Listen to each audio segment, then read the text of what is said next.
नमस्कार, मैं ऋतु कालरा राजकीय आदर्श माध्यमिक विद्यालय सेक्टर 49 शिक्षा विभाग चंडीगढ़ की ओर से आपका हार्दिक अभिनंदन करती हूँ। बच्चों, आज हम करेंगे कक्षा 2 हिंदी सारंगी नामक पुस्तक का अध्याय 10 में कौन का भाग 2।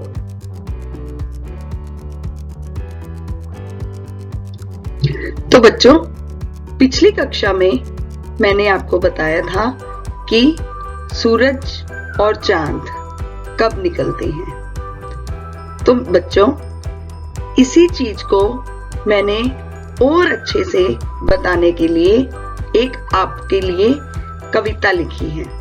तो चलिए पहले सभी बच्चे मेरे पीछे पीछे यह कविता को गुनगुनाएंगे। चांद छिपा बादल में देखो, चांद छिपा बादल में देखो। देखो बच्चों, इस वाली तस्वीर में आपको क्या नजर आ रहा है कि जो चांद है वो बादलों के पीछे छिप रहा है। तो आगे क्या है लिखा मैंने, हो गया कितना अंधेरा। जब चांद छिप जाता है रात को तो रात बिल्कुल काली हो जाती है और अंधेरा हो जाता है।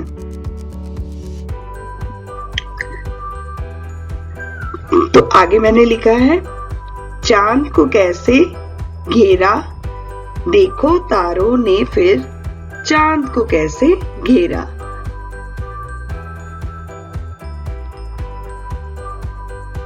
हो गई रात देखो अब भैया, गोदी दे दो मेरी मैया।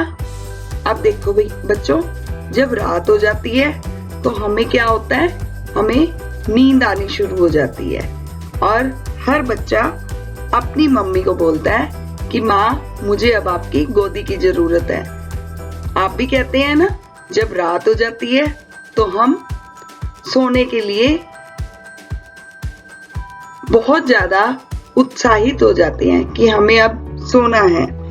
तो इस लाइन में मैंने यही लिखा है कि हो गई रात देखो अब भैया, गोदी दे दो अपनी मैया। गोदी दे दो अपनी मैया।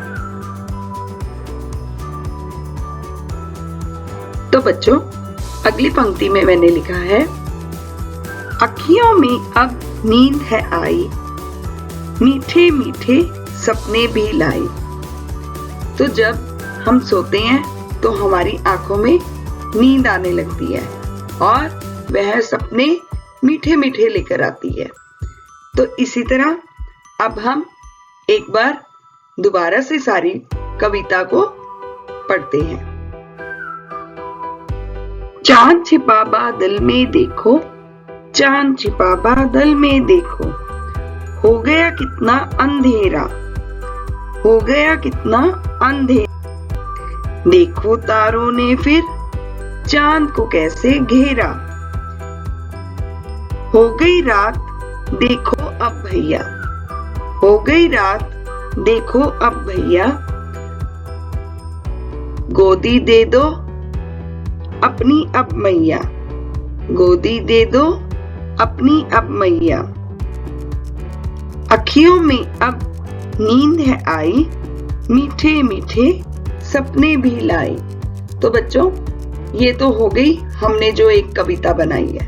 अब हम अपनी जो हमारी सारंगी नामक पुस्तक से ली गई है कौन कविता, उस पर चर्चा करेंगे अगली कक्षा में। धन्यवाद।